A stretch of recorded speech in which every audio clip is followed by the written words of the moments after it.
The reason I'm feeling upset right now is because of a thought I'm thinking. Welcome to the Connect Method Parenting Podcast, where correction is out, connection is in, and your kids want to listen to you. I'm Andy Martineau, creator of Connect Method Parenting, here to help you stay calm, confident, and connected no matter what. Yo, everybody, how are you doing? All right, so let's just jump right to it today. I want to talk about the difference between blame and responsibility. When I'm working with parents, this topic comes up all of the time. It happened recently when I was trying to teach a mom the difference between taking responsibility for something versus blaming for something. Because as parents, this is such an easy line to cross. And we go into blaming ourselves for a lot, especially us moms. We blame. We beat ourselves up, and we've got to stop because it's preventing us from taking responsibility. It's preventing us from changing. So we're calling it out today.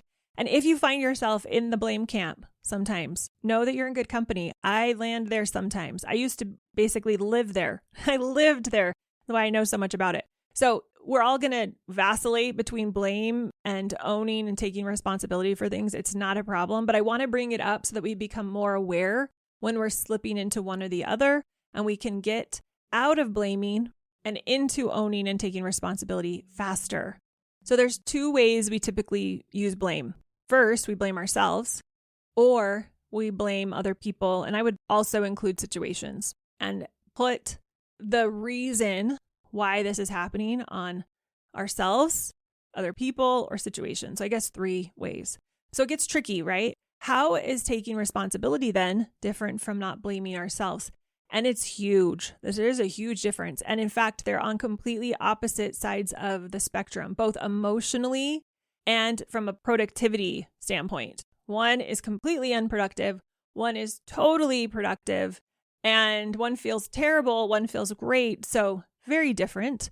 Taking responsibility for how we feel, for what we do, for what we think, for the results we get in our life is the opposite of blaming. Now you might be saying, if I'm blaming myself, I'm clearly putting the responsibility of why this happened on me. No, not really. We're indulging, we're dwelling, we're spinning in an unproductive cycle that will never get us out. So it's more of a muddled version of trying to take responsibility. I think it comes from a good, honest place. We come by it honestly. We're trying to take responsibility, but when we do the blame game on ourselves, we can't truly take responsibility. Nothing changes. So how you know the difference, the main way you know the difference is how you feel. When you're taking responsibility, you're feeling capable, you're feeling clarity, you're feeling ownership, you're feeling movement.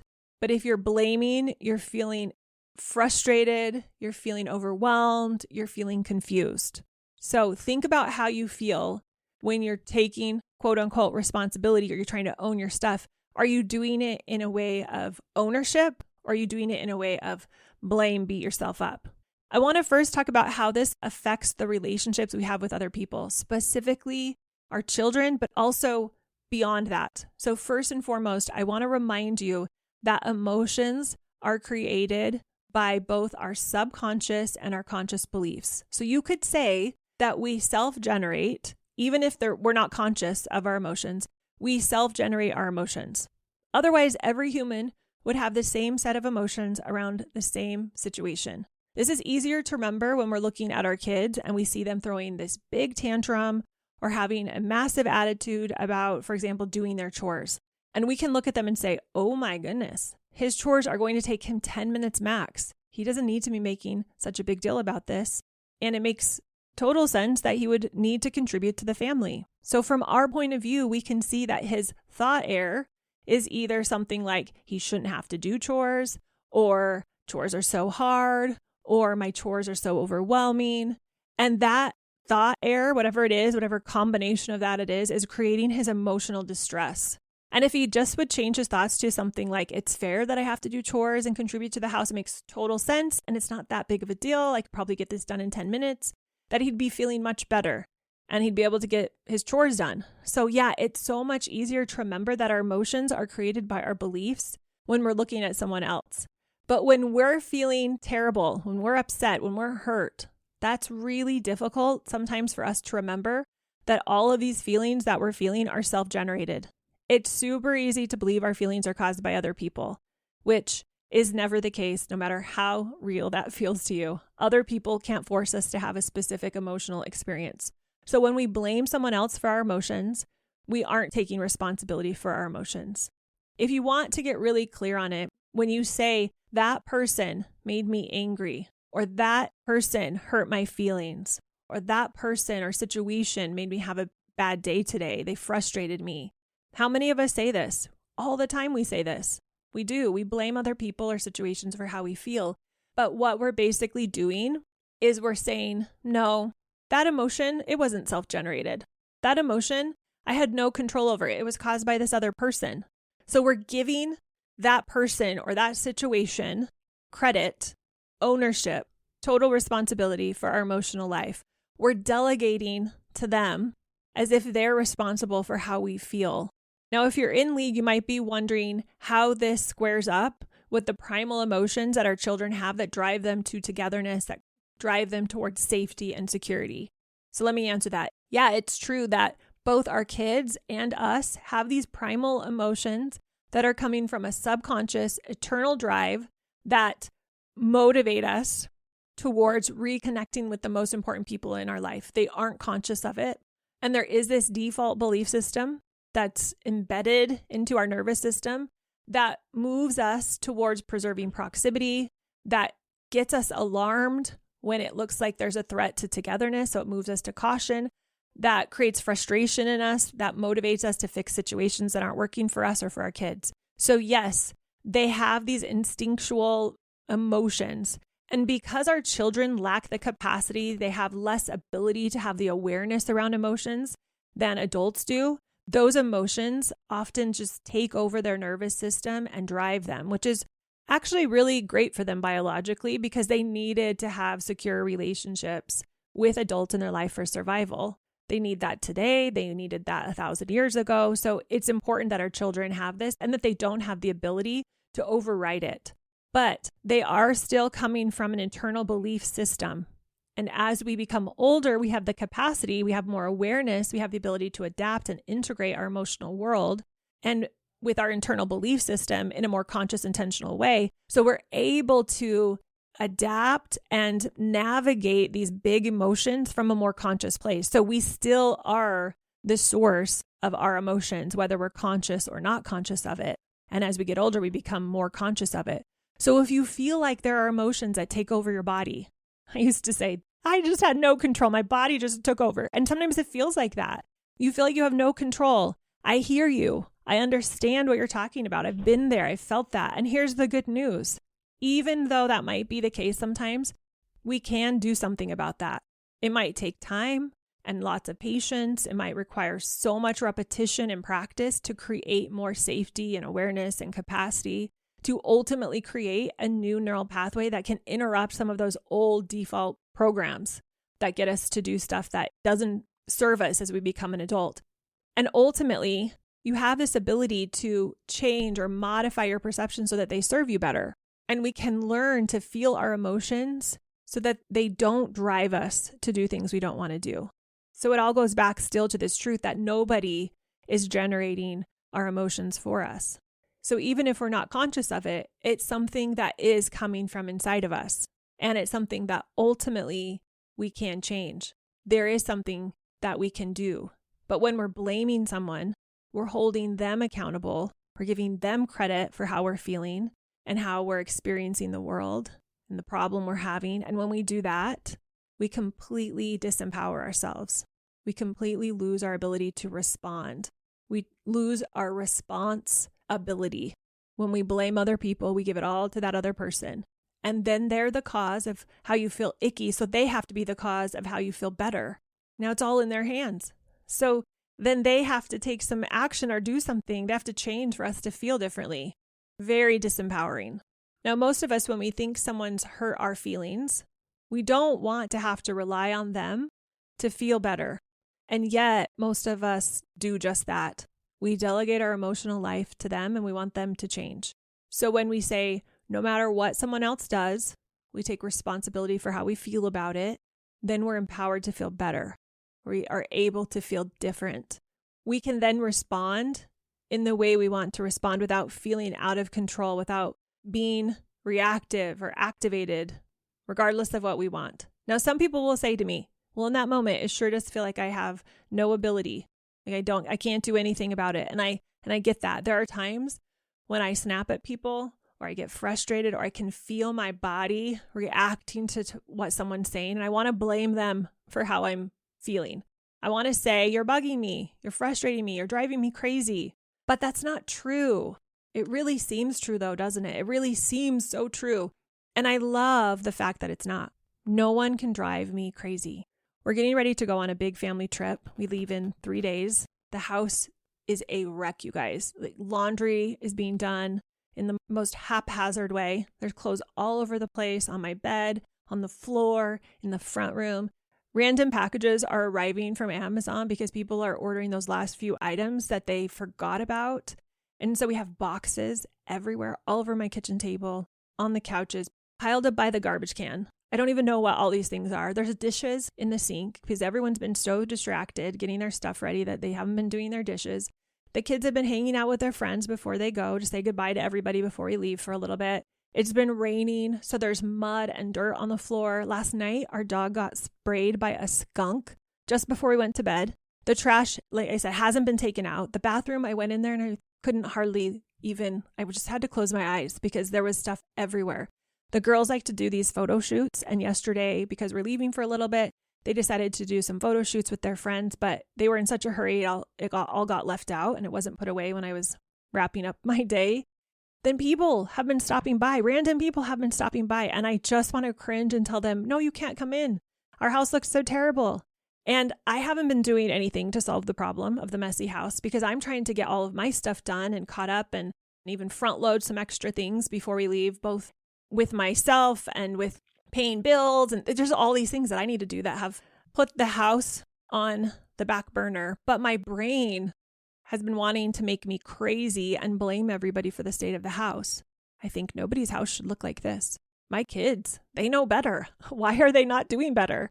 So what fascinates me is my kids seem to be completely unaffected by the house. They aren't bothered. They're totally fine. They think it's great. They let their friends come in and see it. Yesterday, my youngest daughter's friend came over and I said to her, I'm so sorry about my house. And you know what she said back? She's like, it's totally fine. It's just, it reminds me of what my bedroom looks like. I about threw up inside myself because I thought if my house is looking like a teenage bedroom, this is a problem. But to them, they're like, no problem. This isn't causing me to be crazy. I said something yesterday to everybody when I walked down the stairs one time and I saw the disaster. That's my brain is calling it, the disaster. And I said, hey guys, the house is kind of messy, right? Thinking, oh, I'll just kind of lob that out there and they'll take it and run with it. They're like, Mom, it's not that messy. My default brain was like, what are you talking about? Are you looking at the same house as me? But they were thinking it was great. I was thinking it was terrible. And I started watching my brain.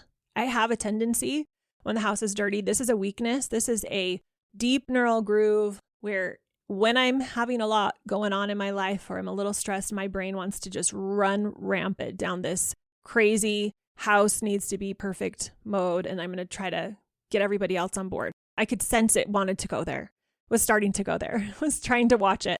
And I know this about myself, but that doesn't make my brain not want to do it. It wants to serve up these old beliefs to me for breakfast, lunch, and dinner. And so the way I feel, this emotion that I'm feeling as I'm just watching it and I'm observing myself and I'm not believing it, I'm not being taken over by it. I'm seeing the frustration, the tendency I want to blame everybody, not take responsibility, and feel annoyed and upset. You know, I can see all these emotions. They're trying to come in, but I see what's happening. I see what's happening. What's the difference? My thinking about it. My kids thinking about the house. Oh, it's pretty clean. It's no big deal. Not a problem. I don't really even notice. For me, my brain is saying, I need you to stop everything and get this house cleaned right now. So here's the truth. The house is not responsible for me being annoyed. Part of my brain wants to. I'm looking at that part and saying, oh, thanks for showing up today. I know you're trying to keep me safe. I don't know what from, but I know it's been logged in my brain because cleanliness creates some type of safety for me. I got that story somewhere along the line. So I say to this little part of me, oh, thanks for trying to keep me safe. I'm not going to let you drive today. I'm going to put you in the back of the bus. I'm not going to be fooled into thinking that my house is responsible or my kids are responsible for me being annoyed. So I'm this observer in this moment. I'm this observer in this moment.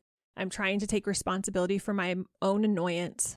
I'm seeing how my brain wants to blame the house. It thinks everything's terrible. I'm thinking, you guys are so lazy. Why aren't you picking up over yourselves? It's really annoying.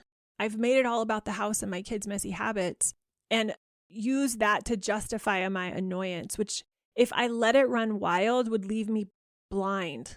It would leave me blind to the truth of what was really going on here. I would be stuck because the truth is my house and my kids are not making me feel this way. That's what my brain wants to say. They're making you feel this way. But there's another option. If I take responsibility for being annoyed, then I get to have some control here. I may or may not say anything to my kids about this. And I didn't actually say much because I could tell if I opened my mouth too much, my nervous system would try to take over. That triggered part of my nervous system would try to take over. So oftentimes it's better to just be quiet. And yesterday, as I was looking at the house and I could tell my nervous system was getting activated, I kept telling the part of me that wanted to be activated, thank you so much. I don't need you. I appreciate you, but I don't need you. And I would continue to strengthen the part of me that's owning this, that's taking responsibility and realizes ultimately it's okay. It's okay to feel this way. It's okay to have judgments. It's okay to have these triggers. And it's also okay to not act on them and to start questioning them. And the more I did this, the more I began to remember clearer and stronger that I'm the one causing this for myself. And I can come from a place of non-annoyance, actually. And I could ask my kids to help me or not, but it's not their fault that I'm having these thoughts or having these emotions. And if I want to do something productive, then I have to own it. I can just change my thoughts about it, which I've been able to do fairly well this week. I'm fascinated as I walk down the stairs and I see the mess laid out before me because I can see my thoughts wanting to be triggered. And I think that's because the house is messy. That's the default. I think it's because the house is messy. But then I can instantly feel myself being so disempowered by it and it makes me crazy. And it's funny and entertaining to watch my brain try to go into both modes. Own it, blame. Own it, blame. Thank goodness I've had lots of years of practicing this because it switches pretty fast, but it still wants to do it. We're all a little bit different, but we all have those moments that we have practiced blaming other people or ourselves for how we feel. Like if one of our kids yells at us, if someone forgets our birthday, if a child refuses to do their homework, if someone tells you something you really didn't want to hear, if one of your kids says something rude, you might be tempted to blame the situation or the child or the person. But we get to decide how we feel about it. You can either think, oh, it's no big deal, or you can think, oh my gosh, we can never be friends, or oh my gosh, child, you are in so much trouble, or oh my gosh, kiddo, you're making my life so hard. So think about it. Are you blaming someone for how you feel? Are you blaming someone for what they're doing? Are you blaming someone for the way you are reacting? Are you blaming them for how you're showing up right now for your behavior? So let's be honest, we all have bad days where we blame the day. We blame the weather. We blame the kids. We blame the mess or the traffic for how we're thinking, for how we're feeling, for how we're acting. This is blaming. The way you know that you're blaming is it feels negative. You're going to notice that you feel disempowered, weak, hopeless, out of control. Okay, so that's how you're going to know when you're blaming. Blaming's not useful. All it does is it gives your power away and it gives it away fast. It gives credit to something that isn't responsible. It's like when people say, hey, it's raining outside. And somebody will say, I feel miserable when it's raining outside. I love the rain. I love the rain. So for me, the rain creates a totally different experience, which means the rain isn't responsible for the emotional experience someone's having because someone can see rain and feel depressed and someone can feel rain and feel elated. I'm in the second camp. I love the rain. Love the rain. The person is responsible for how they feel. Same thing when the sun comes out. We have thoughts about what that means. We have associations with that situation that determine what we feel. To be honest, Phoenix, sun shone every day of the year pretty much. Sometimes I was kind of tired of the sun. But it's interesting because I've talked to my friends who live in places that are really cloudy and rainy. And for them, they never do anything but celebrate a good sunshiny day.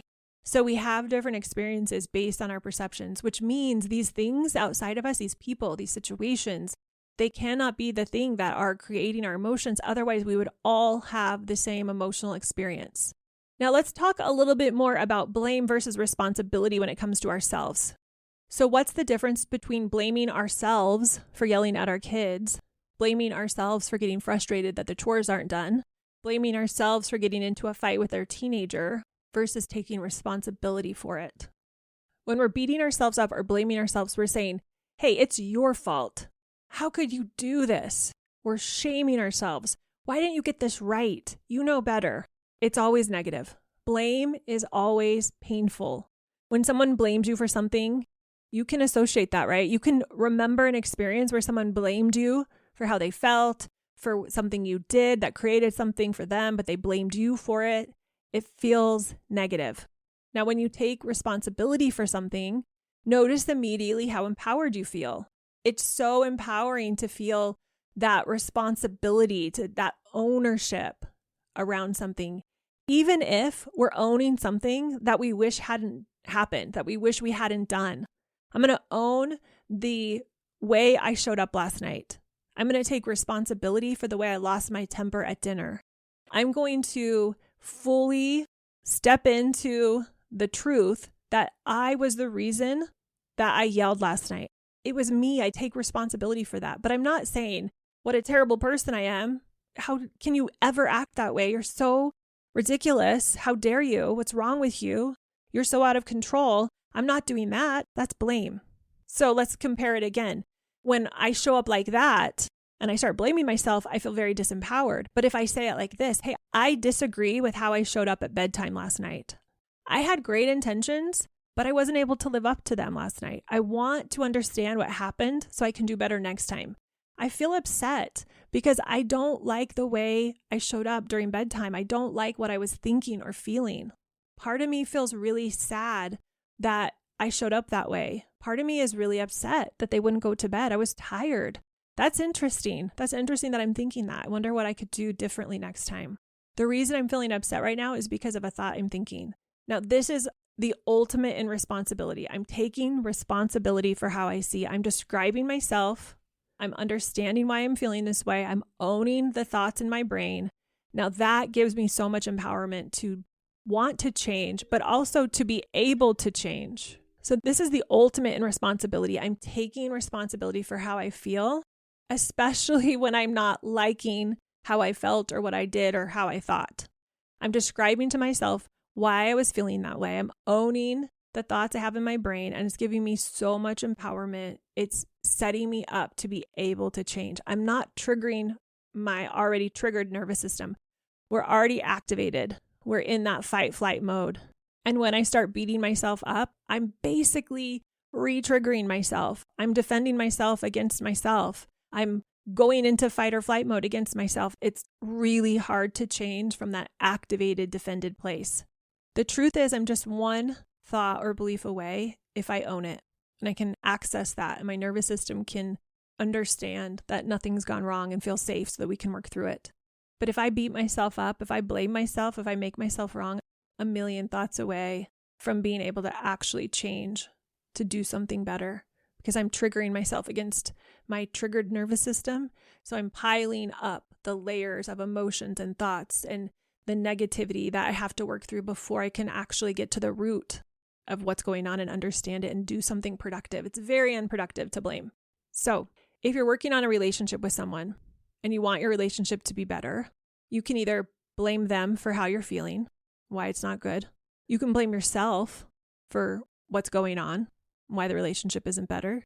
Or you can just take responsibility for what's your portion to take responsibility for. I'm not saying you take responsibility for stuff that's not yours, but you take 100% responsibility for what's yours. The beauty of taking responsibility is then you're going to be able to start to make the changes you want to make. Blame leads to no action because it's completely disempowering. You're beating yourself up. You're beating the other person up, whether it's mentally or verbally. And it leads you to a full-on steer. You know what I'm talking about if you're in league, this full-on, this is the situation and the thought I had and the emotional response and the actions I took and the results I created on blame. And we just live in that steer.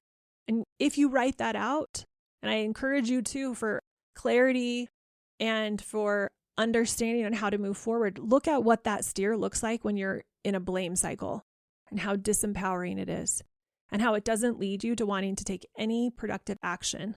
It just leads to actions that keep you spinning. It's indulgent, it's non-productive.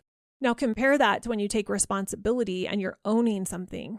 Now you're developing this authority, this empowerment to do something about it. Taking ownership doesn't mean there's fault in it. There's no blame in it. It's a clear way to evaluate, hey, what's working, what's not working, and what do I want to do differently next time? And that's when you begin to make the change you want to make in your relationship. Now, when you own all of those parts of you, when you own the part of you that snapped, when you own the part of you that lost their temper and thought this negative thought about them, things change. You'll say, oh, the reason I snapped at my child is because she was being rude. That's blame. That's not taking ownership. Versus the reason I snapped at my child is because I didn't manage my emotional life there. I showed up in a way where I was not consciously aware of what was really going on. I didn't take control over my mind and find a more peaceful place to be. Hey, I reacted. I snapped. That's on me. I'm going to take responsibility for that. I don't like how I showed up. I disagree with what I said. My child didn't make me do that. She's not responsible for what I do. I'm the reason I snapped at my child. My child is not the reason I snapped at her, but with no blame. I always say that our behavior makes perfect sense to our nervous systems.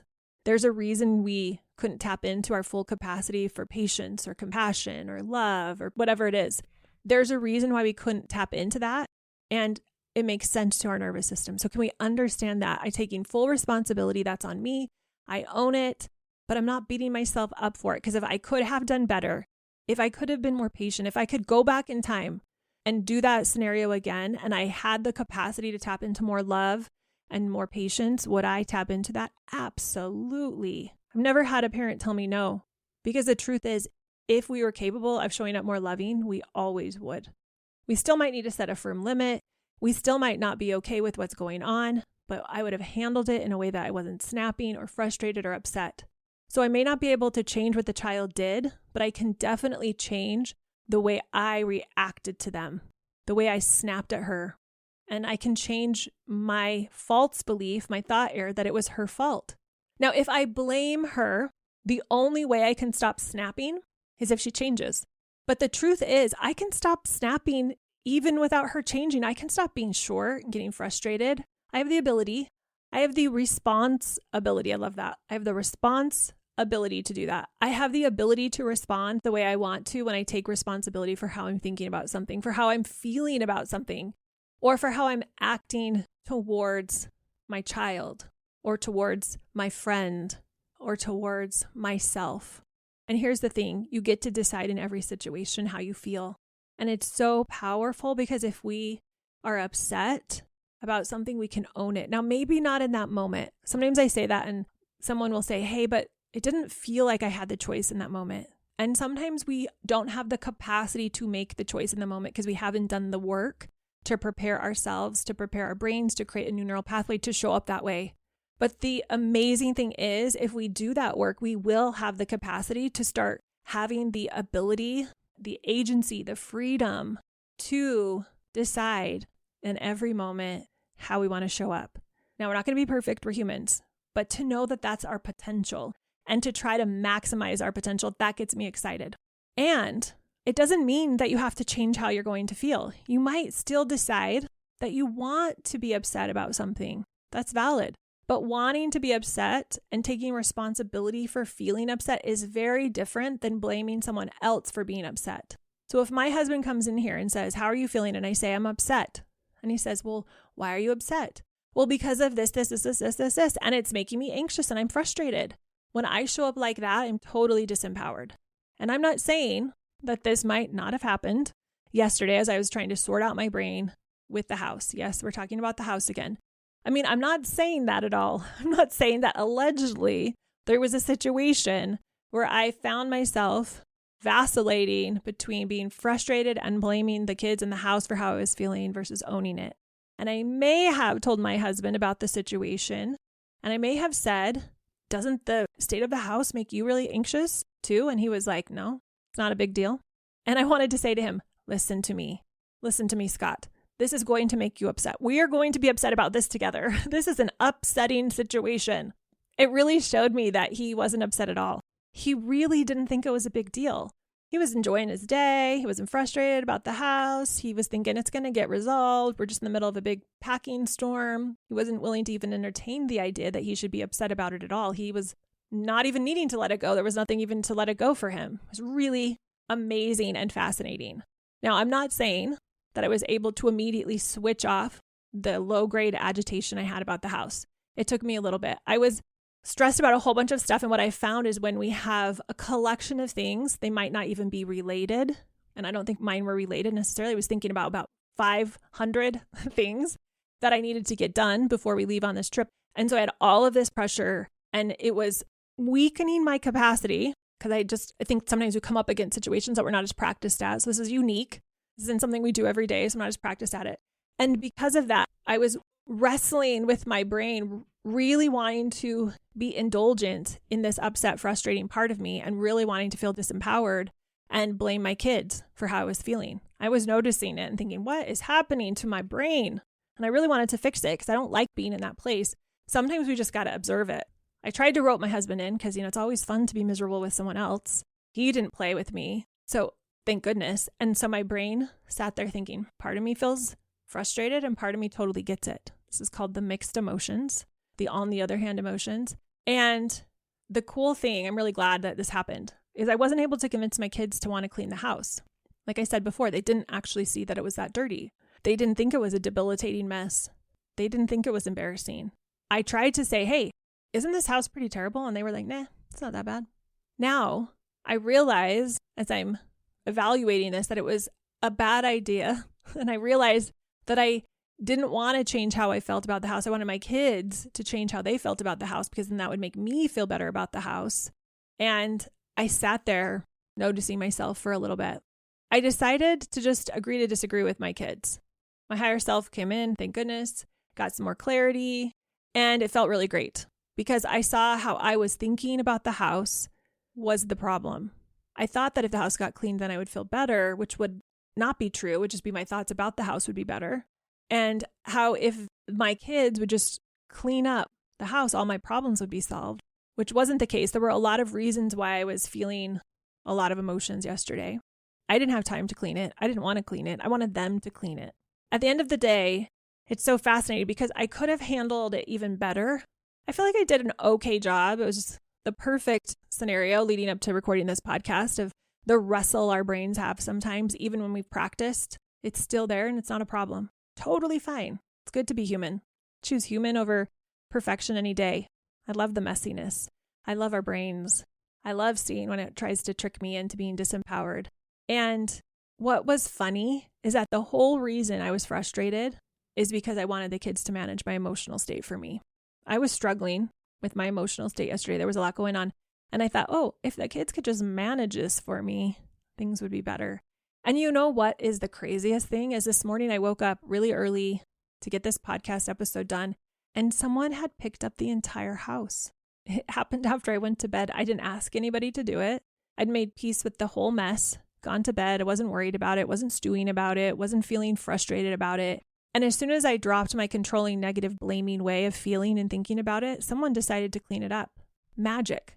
That's so often what happens to you guys is once we own up, we take responsibility, it frees up that other person or people to act differently. But I didn't need them to act differently for me to feel better. I'd finally gotten there on my own. I didn't need the house to be clean for me to feel better. I was feeling great. I was feeling excited for our trip. I'd accepted that the state of the house is what it was. And then I was pleasantly surprised, shocked actually, to find the house cleaned this morning. The kids are still asleep, so I don't know who did it. I'm going to find out and tell them thanks for going the extra mile. But what's great is I didn't need them to do it for me to feel better. And they didn't do it because I guilt tripped them into doing it or they thought something terrible would happen if they didn't do it. So I share that with you because when we own ourselves and our thoughts and we stop blaming other people for it, our whole world will begin to shift. Okay, so ask yourself when you're in a situation, when you're working on a relationship, ask yourself, am I in blame of other people? Am I in self-blame of myself? Or am I in responsibility and ownership? Clean, I'm taking 100% responsibility for what's mine, nothing else. Are you in that state? Self-blame or other blame? And the way you know the answer is by how you feel. Do you feel disempowered or do you feel empowered? Now, sometimes taking responsibility for a mistake you've made can be really humbling, but it will also feel empowering. Owning our mistakes, owning our mess ups, owning our misgivings, owning the things that we did that we're not proud of, it doesn't always feel great. It's not like rainbows and daisies. But if you take responsibility for it and you own it, it feels like empowerment. It feels like progress. It feels productive. It doesn't feel like hopelessness or out of control rage or anger or resentful accommodation. It feels like, yep, that's me. I did it. I owned it. And it's okay that I'm not perfect. I can learn. I can grow. I can move on from this. Self-blame is you did this. You're wrong. You should be ashamed. You're awful. What's wrong with you? Can't you get your act together? That's blame. If you shift in your life to taking responsibility, taking ownership for your mistakes, for all of the things that you don't do, that you think, that you feel, that you say, that you create as the results in your life, for the emotions, the both positive and negative emotions, you're not going to feel happy all the time, but you will not feel disempowered. You will not feel out of control. And from there, you can make some of the most incredible changes in your life. This is how we up-level our parenting. This is how we become a Connect method parent, is we take responsibility for our life so we can show up no matter what our kids are doing or saying in a way that we respect. When you retain your responsibility, you retain your ability to change your life. You retain your ability to create an environment where your children can thrive, where they actually want to listen to you, where the relationships get better. And when you can show up, regardless of how off track and crazy the environment is, the behavior is, the words are, the emotions, whatever's happening in your home, you retain the ability to show up in a way you respect. And that's what I've got for you guys today. Have an amazing day, and we'll talk to you next time.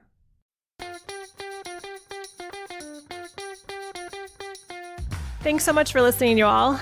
If you are ready to learn more about Connect Method Parenting, if you've been listening to the podcast and you think, ooh, I'd love to be able to implement this in my life and with my parenting more, then check out Pivot. It's my 8-week program where we deep dive into learning and implementing Connect Method Parenting so that you can take this information and transform your parenting journey. Head over to connectmethodparenting.com to find out when the next group starts.